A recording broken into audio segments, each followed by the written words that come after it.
It occurred to me the other day, as I sat waiting for the number 2 bus, that Robert Schumann's meltingly beautiful Romance, Opus 28, number 2, besides being an expression of love for his wife Clara, was likely a manifestation of his love of things that are ambiguous, have a dual nature, or are not what they seem. Earlier piano works of Schumann explored the concepts of a mask disguising a carnival goer, a chrysalis concealing a butterfly, a melody encoding a person's name, and a tender poet who is also a passionate firebrand.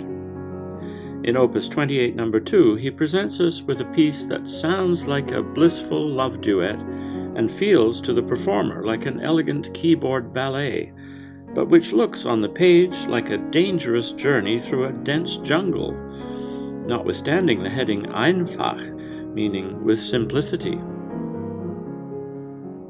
The creation of this contradiction begins with the composer's choice of tonality. The key of F-sharp major requires that every staff bear its bristling insignia of 6 double crosshatches, and necessitates that the score be strewn with piratical-looking double sharps as accidentals. Sharps in the score generally translate into black keys on the piano, but the sensation of playing so many black keys is not at all as unpleasant as it may look on paper. It actually feels rather nice to be poised on the upper tier of the keyboard, engaging primarily with the slender ebony keys, and descending only occasionally to the humdrum banality of the white keys. A bit like dancing en pointe, as I imagine it. The Romance's accompanimental figuration is also part of its elegant physicality.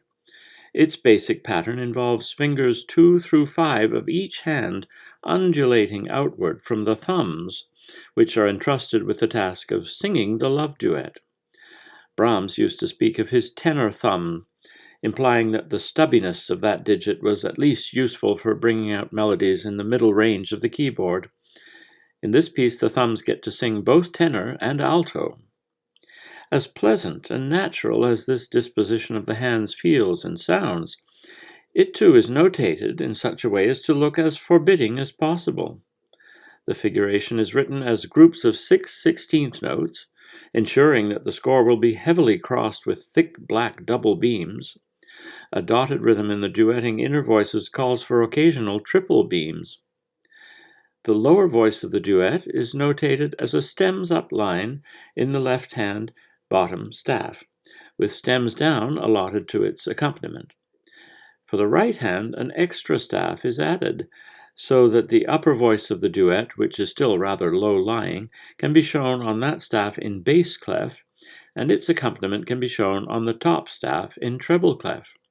This adds, of course, 5 more horizontal lines to every system, and a whole bunch of stems going up and down all over the place, which are responsible for the score's resemblance to some kind of cage or torture chamber.